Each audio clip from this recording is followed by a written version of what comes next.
Hi, welcome back to Chop's Garage, and today we're going to be playing with hot hatches. So those of you that follow my videos regularly will know that I've recently purchased these two little hot hatches off a subscriber who likes their little toys but decided they needed to move on and sold them both to me as a bulk deal. So first up we have the Gordini Twingo. So Renault made the Renault Sport Twingo, didn't they? 133. And then they made the Cup, which had this firmer chassis. Then they did the Gordini versions. The Gordini versions are a little bit softer. They have more toys. This one's got cruise control, Bluetooth. The suspension is a little bit softer, but you've got the same engine, you've got the same looks. Cracking little car, renowned for being brilliant handling wise. So the Gordini Sports are 1.6 16 valve engine. This one, I am told, has had a light remap, which might give it about another 10 horsepower to 15 horsepower, so this might be running in the 140s, mid 140s. A simple little engine, no turbos to worry about, anything like that. I believe they're chain driven too, might be wrong on that, but just shoehorned, the old formula, shoehorn a bigger engine into a small car. So like I say, this is 131 brake horsepower standard. It's only got 118 foot-pound of torque, and that kicks in at 4,400 revs. So you don't have a lot of torque to play with, and it is higher up the rev range. But that's what a hot hatch is all about, isn't it? Screaming the absolute living daylights out of it. The speed-wise, they're standard 8.7 seconds to 60 and 125 mile an hour. This one may be a little bit quicker, like I said, for the reasons given. And next up, we've got something more random that is totally different sort of power delivery, totally different setup, but really quite an interesting little car. So if you've not seen one of these before, this is a Daihatsu YRV 130 horsepower. Well, they call them a turbo 130. They're not actually 130 horsepower, like they're not actually 133. So this is, I say, 2004 YRV 130 turbo. Obviously quite a bit older than the Renault Twingo, but interesting in its own rights. I absolutely love the old school turbo sticker down the side. It just, you know, time when you had a turbo, you had to shout about it. Now, you've probably never seen one of these because as it stands at the moment, there's only about 50 of these taxed in the UK on the road. So you've probably not seen them. They do tend to rot. This one has got an MOT history that suggests some welding's been done underneath. I don't think you can really avoid that on these. If you want them rot free, you're going to have to go over to Japan and buy one, I would have thought. Obviously not a widely known car, not a hugely valuable car either. I think the retail for this is probably about 2.5k. The retail for the Gordini I think is in the region of from about the 4.8ish mark on that. So not like a massively valuable car, but a lot of bang for your buck. I am loving the old school turbo look with the huge great lower spotlights, the engine scoop and so forth. Let's have a quick look under the engine bay and I'll go over the stats with you. So in true Jap style, we've got a small engine with lots of gubbins. So it's a 1.3 16 valve twin cam with the turbo and the little intercooler on the top there. Now this is 127 brake horsepower. As far as I know, it's standard. I think they can be tweaked to about 150 brake horsepower from what I've read online.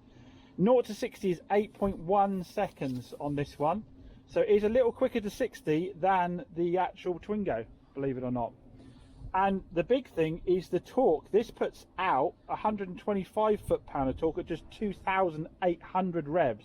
So all your torque is available 2,000 revs lower than it is in the Twingo, which makes this feel quite a bit quicker when you put your foot down in gear.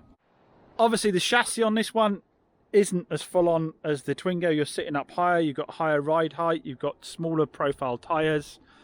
But like I say, we're going to see in a little bit on the road test that this really does pack a lot of punch and is a lot of fun. Now one of the things that makes it more fun is the fact that it actually has a manual change for the automatic gearbox on the steering wheel here. So you can click up and down to manually change gears. And I think the biggest surprise for me with this car is how well that works. A subscriber told me that it did, but it works so well. It changes really quickly and quite smoothly as well. So enough of the blob. Let's get out and let's go for a run in them and decide which we think is more fun. Now, of course, before I bought either of our little hot hatches, the first thing I did was hop on the computer and use today's sponsor, CarVertical, to check them out. For those of you that don't already know, CarVertical is the largest online database of used vehicle information. With CarVertical, I can check the history of the car that I'm purchasing. So a report on the Daihatsu has come back. Great news is CarVertical says the mileage is genuine, it's not been stolen, it's not been accidents, and there's no outstanding finance on it. As we scroll down, we've got the spotted activity report, which tells us any information that has been flagged regarding this car, like MOT tests and the results of those MOT tests. The mileage graph is useful, shows us a nice consistent line, no big peaks or troughs. And again, no vehicle damage. It's checked a number of different countries for that. So the YRV looks like a good, honest little vehicle. And not all cars have such clean histories. Here's an example of a vehicle I bought previously, a Fiat 500. You can see here straight away, CarVertical tells me this vehicle has been subject to an accident. We can see that CarVertical tells us the vehicle was a Category N write-off. And it even goes so far as to show us pictures so we know exactly what level of damage the vehicle had. You can see here what a vital check CarVertical is if you're buying a used vehicle. Great news is CarVertical have given Chops Garage viewers a discount code for their first check. Just check in the description down below and get your CarVertical now. So out in the Twingo Renault Sport Gordini, first thing you notice, it is a little noisy. It's a tinny little car, which is to be expected. The Suzuki Swift is, you know, everything this sort of size really is. I don't know any of them aren't that tinny, to be honest. We've got a rattle in the back from one of the seats. I did do a quick Google on it. Apparently it's very common. The seats slide back and forth to allow you more boot space, and they get loose, so I need to get in and tighten them up. Find out what the score is with that. You do sit fairly high. I can't find an adjustment to lower the seat. Very common in all cars this sort of era, to be honest. Fiat 500 does the same. The Suzuki Swift's the same. Got some corners coming up. So yeah, it'd be unfair to beat it up for that. Boy, that turning is sharp. That turning is sharp. We'll leave it fifth round here and see what. Whoa! That will hold a line. That will hold a line. We just stayed in fifth. Yeah. That is some chassis. That will hold like no body roll at all. And it just kept following the line. Feedback, really good feedback. It's nice thick steering wheel. It's exactly what you want as well.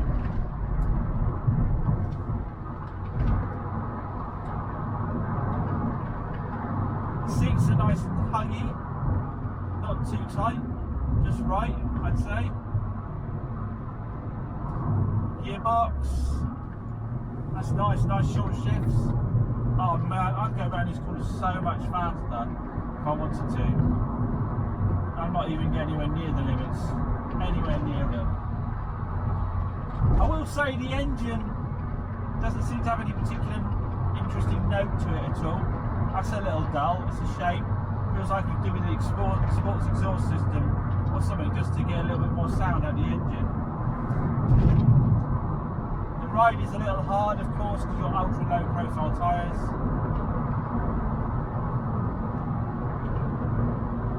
National speed limit's about 3,200 revs, 3,000. So you wouldn't want to be on a motorway on it for too long, that's for sure. This isn't very helpful to me being taller. I have to kind of look under it a little bit, this windscreen wrap, whatever you want to call it. So we're still in fifth. Just pulling up the hill, coming up behind this Pathfinder that's done the same thing by the looks of it, left itself in fifth. It is a Pathfinder. No, it's pulled us all the way up there.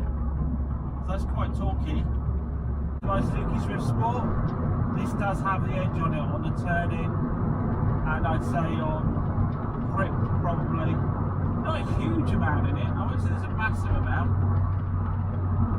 I think because of the engine note in the Suzuki, I don't know, there's something about the Suzuki that I would go to that before this somehow still, I think. Maybe I need to spend a bit more time in this.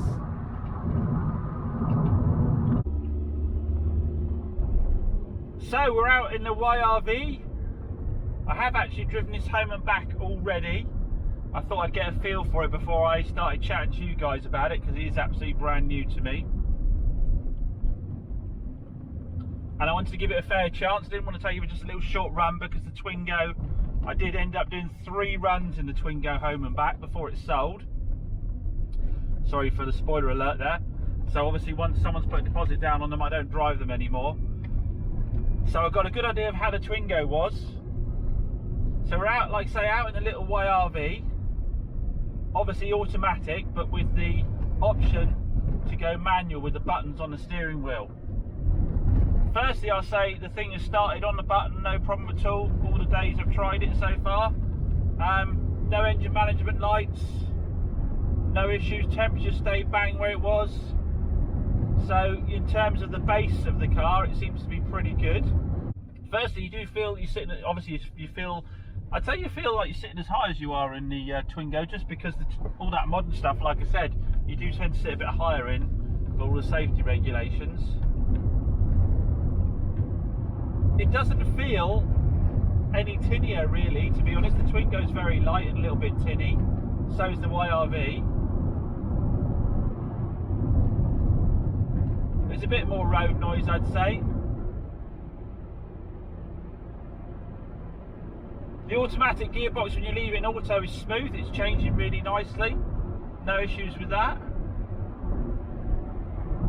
50 mile an hour is 1500 revs, so it's geared quite nicely in that top gear. But of course the thing with this is the old turbo plastered all down the side of it. So if you plant your foot, she goes. She does go. I'm not sure how great the brakes are. They're all right. But yeah, she absolutely goes. You plant your foot. This is leaving it in full auto, and it's off. Well, got a van one to come out here, and we're going into 30. It actually feels like it takes off with more urgency than the Clio, Renault Sport Clio, the Gordini. I guess that's because it's a turbo, and that's the thing I love about the old school turbos, where you have that lag and then you have that boom, that hit of boost. And it does make you smile a bit more, that power delivery. It doesn't mean the car's necessarily going any quicker, but the power delivery is just, it's just funny, it makes you grin. I am super impressed for a car this old at how well it drives. As a general rule, I wouldn't dream of retailing something 2004, but this is really quite well screwed together. But obviously our subscriber looked after this car, he spent money on it getting it right. Yes, they do rot, and he did spend quite a bit of money on having welding done on it, on an MOT. The last MOT, it was clear, it came through, I think, advisory free after that was done. Might be just a couple of small advisories. You've got to live with that on this age of Japanese cars. They didn't underseal them, they didn't treat them at all. They come over here, they get a bit of salt on them, they get rusty. So, you know, if you don't like that, don't buy one. You're not going to get one that hasn't had welding on it. Steering wheel here. So if I hit that, it tells me on the dashboard I'm in third. So I go here and I can brake hard, and let's say I want to go out to second. I'm on the boost now. See, I can actually set it up so I'm on the boost, whereas obviously the auto box isn't doing that. So with me doing it manually, I can set it so that we're on boost into the corner and hold the boost through the corner, and it changes quick. That's to fourth, back down to third. The changes are really quite quick. I'm well impressed. Again, for a cheaper car of this age, I've driven more expensive, more modern cars with manual shifts that are slower than this.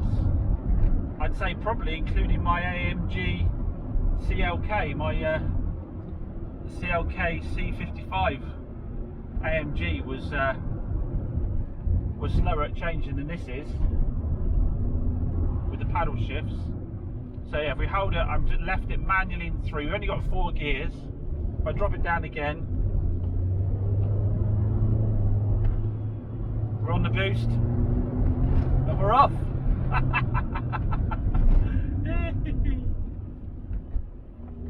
Round here, oh, now we're on. I'm going to get it back up into, no I'm not, I want to stick with it. Third, just keep it in third. Into the corner, drop it down a second. Keep that boost on. Hey, we can get some understeer on the go there. Oh dear. It's proper old school turbo. I'll put it back into manual now. It's proper old school turbo. If you hit that boost mid corner, the wheels scrabble and you get that understeer wanting to go. So you've got to have your wits about you. But as you can see, as much of a weapon as the Gordini is, for some reason this is making me laugh a little bit more. We know, well, I don't know if we know if everybody's like this, but me, and I think our subscriber that sold the 2 cars said a similar thing. It's not necessarily about perfection, it's about whether the car entertains you or not, and whether it's got a character to it. And for me, the sort of retro cool, the delivery of the turbo, the fact you've got to do a little bit more. I mean, with the Gordini, to be honest, you'd have to be a blithering idiot to lose it in a corner. You'd have to be overcooking it so badly. The thing with this is it takes more driver involvement. This is your little Atari. This is for those who are old enough, or your Mega Drive. Actually, this is a Mega Drive. So here you've got your little Mega Drive. The Gordini is like, I don't know, it's like your Apple iPad. Do you know what I mean? It's just absolutely bang on. But yeah, certainly entertaining, and what a great drive for, you know, a 97,000 mile 2004 car. But it'll do everything as well, won't it? I mean, you can get everybody in it as well, which, you know, obviously I think the Gordini would be a bit of a struggle. This one you can comfortably get people in the back of, and put the seats down. You've got a little van. Again, I'm not saying the Gordini isn't a great car, it's just for the money. I mean, what's the Gordini's like a 4.5 grand motor.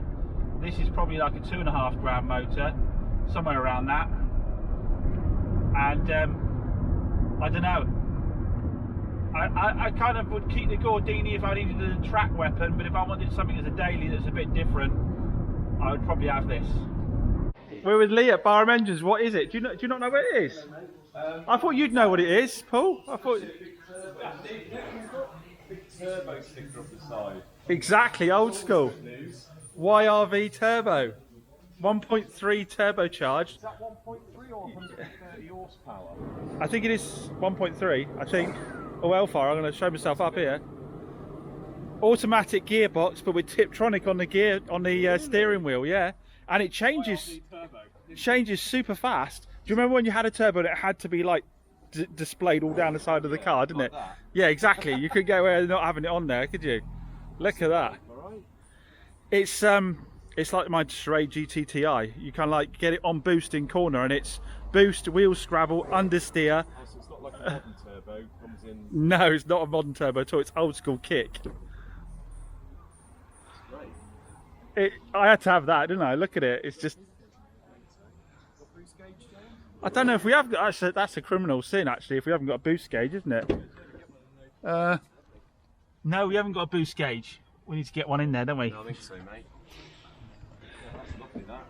So, this video, I've got this and a Gordini Twingo, and I'm comparing the two. Exactly, that shouts power, doesn't it? Absolutely. I love that. It's quality, isn't it? He's actually going to have a drive. Let me get my crud out of the way. How do you turn it on, Lee? So in an auto, you must be in park before you can start the car, yeah. Okay, mate. Remember that. You haven't driven an auto for a while. You're too much of a driver, haven't you? Mine's an auto, but... Is it? I'm just a bit nervous, James, I think. Yeah, this is your driving test. Well, wait till we get out on the open road and see what Lee thinks before we start recording, I think. Hello. Oh, hello, see? Power, power, power. How did that... You're going to be ditching the Lambo after this, for sure, aren't you? Amazed how well it's... I'm going to go on the outside. Yeah. Let's see if we can smoke some of the traffic lights like this was designed to do. Planter for proper art. Changes quick, doesn't it? Oh, little dump valve there. Yes. We are such children, aren't we? It really are. Like this. Thank you. It does actually drive. It actually drives really well. For a 2004 car with 97,000 miles on it. How well does it drive? I'll tell you what I've done is I've pulled the mat back from under the foot. So I was losing horsepower because the mat was under the pedal, was it? I did think it was a bit strange. Yeah, I've just pulled it back a couple of inches, and I reckon we got a good 15 horsepower. It is just unadulterated power, isn't it? That's all it is. I'm well impressed how good the manual change is. I really am. It is actually, and it's quite smooth, isn't it? Because your Lambo's got like paddle shift, doesn't it? Yeah, but it doesn't feel as smooth as this. Does it not? No. Is it not jerky? In the same league. Yeah, I know. I said this on a video earlier. I didn't think people would believe me that it's not jerky at all, is it? It's not. It's lovely. Full send it when the traffic lights You change. think? Yeah, full send it. Like just plant your foot to the floor. I mind you've got to remember to change if you're in manual, haven't you? Yeah, I've got to remember to change. I reckon off the line this is quicker than the Gordini. This guy here next to me in the van. Yeah, if we can smoke a post office van, We're doing well. we're doing well. Here we go.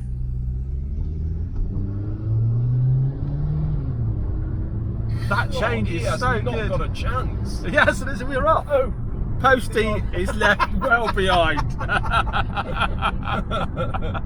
So it wasn't just prattling around with Lee that I came down here. It was to pick up the head for the Ford Focus. So if you remember the Ford Focus we had that was overheating, there was a gone gasket on it. So the guys have skimmed the head for me. So we'll get that down to Moores and hopefully that will sort out the Ford Focus. So we've got them both safely tucked back up in the showroom. So I guess the question is, guys, which would I have? Which would I keep if I was keeping cars? Which I can't keep cars because I'm in a business of selling cars and I'll pretty much keep every car I ever had otherwise. So yeah, which would I keep? I have to say, I think you know by now that it probably would be the YRV. Now the reason for that being, there's just the Twingo is a brilliant car, don't get me wrong, it handles brilliantly. It needs a better engine note, it needs an air filter, it needs an exhaust to get a bit of engine note out of it. It is quite low on the torque, which I know you can rev them and have a lot of fun. The chassis is incredible, it handles brilliantly, and it's a cool little bit of kit. You know, if you're going to commute back and forth to work and you want something that's suited decent MPG, that kind of thing, cracking car. But it's just something, maybe it's my age, but everybody that's come and by recently has gravitated towards this car, asked, what is that? And they love the sort of the big bonnet scoop and the spotlights at the bottom and the turbo writing down the side. They love that retro cool look about it. They love the fact they've never seen one before. I like all of those things about it, but then you get in and drive it and the turbo has more torque. It feels like it's accelerating harder. The paddle shift, I don't normally like autos, but the paddle shift on the steering wheel was brilliant. It's the kind of thing you could go to a little car show in it and it'd fit in. You could go to a little Jap meet, it would fit in. You could go along to a track day and it'd entertain people, it being there. And just normally, your normal daily driving, people are going to ask what it is, but it's also practical. You can get stuff in it, decent MPG out of it. It's just, you know, and being, you know, Jap as well, it's reliable. Yeah, just something about this YRV. I do. It is the one I would keep. It's probably only going to appreciate in value from here as well. So obviously it's like half the price of that as well. It's probably going to appreciate in value due to its rarity. If you can keep it on the road and just keep that underside all wax-oiled up. So yeah, for me, it has to be the YRV. Now, if you enjoyed this video, please do consider subscribing. Costs you nothing. Just lets you know when I put out more content, and we do have lots more of this kind of stuff. If you enjoyed the video, please give it a thumbs up down below because that will recommend it to other people that also have interest in cars. And of course, just a massive thanks for watching and I'll catch you on the next one. Cheers.